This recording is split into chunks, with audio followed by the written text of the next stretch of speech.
Newsletter design tutorial for beginners, how to create a newsletter design. Hey guys, welcome back to the YouTube channel. In this video, I'm going to be showing you how you can create your own gorgeous professional looking newsletter. So let's get into it. Now, everyone knows what newsletters are. Newsletters are often sent in emails and messaging, even in any kind of professional communication, business communication.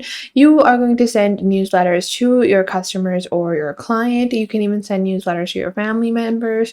There are many different types of newsletters. Now, how can you create a gorgeous looking newsletter for free? And I'm going to show you guys exactly the tools you will need to create your own newsletter design. So to get started, you're going to go on to canva.com. So Canva.com is an amazing platform that enables you to create graphic illustrations, and all you have to do is sign up via your email address. I have already signed up via my own Gmail address, and the sign up process is very simple. You're just going to enter your email, and then you're going to enter a password for your account, and then you're just going to verify your account in your Gmail or in whatever email address you have, and then your account will be ready. And after that, this is going to be your basic dashboard. So within your dashboard, you're just going to click on custom size over here. And in custom size, you're just going to click on change it from pixels to inches, and then you can add whatever the height and width you want for your own newsletter, or you can click on the search bar over here and search for newsletter over here. So we're just going to search for newsletter.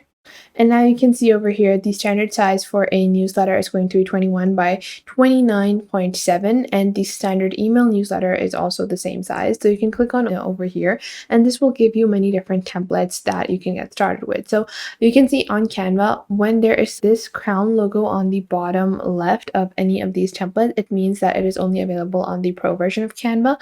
And then if there is this money icon or dollar icon, then it is a paid template. You will have to pay separately to purchase this template, but don't worry, I'm going to show you exactly how you can create a gorgeous looking template for free. And you can see there are so many amazing templates that are also available for free on Canva. So like this one over here. So I'm just going to open this up to show you guys. And this is a June issue newsletter for a jewelry brand. So you can see it looks very nice. It's very professional. And I'm going to replicate this and show you guys how to create something similar along these lines. You can see there are many different other templates that are available as well. And then you can also filter out the templates you want from the left side over here. You can click on free over here just to view the templates that are available for free. So there are quite a few different designs available even on the free version of Canva. So you can see like a gorgeous template like this. So I'm going to get started from scratch and show you guys exactly how you can get started from scratch and create your newsletter in under 5 to 6 minutes. So we're going to click on create a blank newsletter over here on the left, and then this will just open up a simple A4 sized paper. And now we can get started with our newsletter. The first thing I'm going to do is I'm going to click on the canvas, and I'm going to change the canvas color. So I'm just going to click on this top left button over here, which is the background color. Click on document colors on the left, and then I'm going to change this to a pastel kind of pink. And now I'm going to begin designing my newsletter. So the first thing I'm going to do is I'm going to click on elements on the left over here. And once I click on elements, I'm going to first off choose my basic guidelines. What kind of newsletter am I creating? I'm going to create a fashion trend newsletter for the month of June in 2022. So I'm just going to search for, in the element section, first I'm just going to search for box, and then I'm just going to click on graphics over here.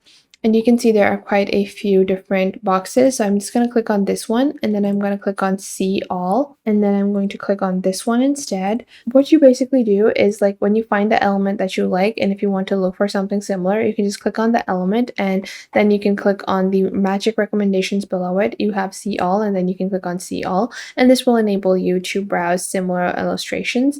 Now what I'm going to do is I'm going to resize this over here, and I'm just going to zoom into my little newsletter like so, and I'm just going to expand it like so. So I'm gonna make this this is going to serve like as a background to a image. After that, I'm going to add some text over here, or maybe I'm gonna place this at the bottom. So I'm going to decide that later on, but I'm just going to add some of these cute little illustrations that are like similar looking, because I want my newsletter to follow a certain theme. It should look very cohesive. So that is why I'm just taking these illustrations and I'm just loading them onto my newsletter.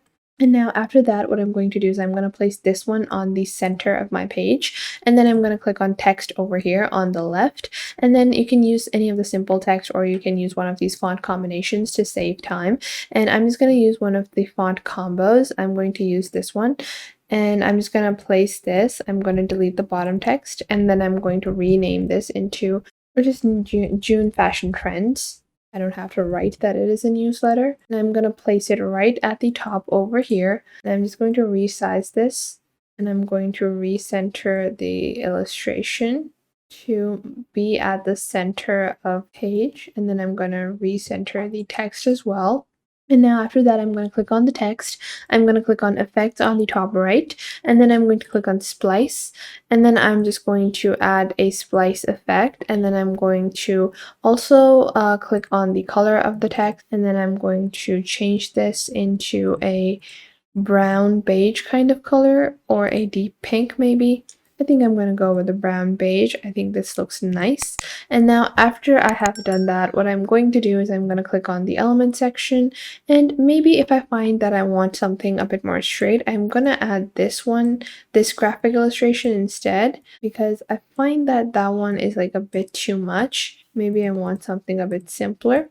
So I'm just going to use this one instead, like this. I'm going to resize this. And then I'm going to remove the other one from the back. And you might be wondering, this is curved. How do I curve my text? So I'm just going to select my text, and I'm just going to click on effects over here, and I'm going to scroll down on the left. Then on your left bottom, you have this curve effect, and now you can choose how curved you want your text to be.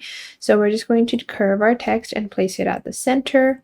And now we have our simple little design. So after that, I'm just going to add some images. So I'm going to click on photos on the left over here, and then I'm going to click on fashion and use this image over here. And then I'm just going to place it within the initial little block that I placed. So I'm just using that like as a frame to frame my image. And now after that, I am just going to use this as like background transparency texture. And I'm going to rotate this over here, and then I'm going to click on transparency on the top right. I'm going to reduce that to around 37, and then I'm going to take the blue one and I'm going to place it at the top, or I will take the blue one, place this at the top over here, also reducing the transparency because I want these to be super subtle. And I'm going to delete this one, and then I'm just going to go back into my text section. I'm going to click on the text. I'm going to remove the bottom text, and then you can add this forecast. So whatever is the text, you can add that. Obviously, the rest of the sections will usually be filled out with text. And then if you have like a buy now button or anything like that, a website link, you can just hyperlink it. So to hyperlink a text, I'm just going to show you guys. I'm just going to place this over here. I'm going to add buy now. So if you have your own website and you're selling your own products, then you want to add like a buy now link. So you can add a simple little text over here. Behind that text, you can click on elements and add a simple little illustration like this. And then you're going to click on the text over here, click on these three dots on the top right, click on this little chain icon, and then you can link your website. So let's say our website is just Amazon. I'm going to link Amazon. So you're going to copy, and then you're going to paste that onto the actual link. And we're going to paste. So whenever someone clicks on this actual text, they will be led to that link. So that was it for today. I hope you guys found this video helpful. Make sure to leave a like and subscribe to the YouTube channel, and I will catch you guys in the next video.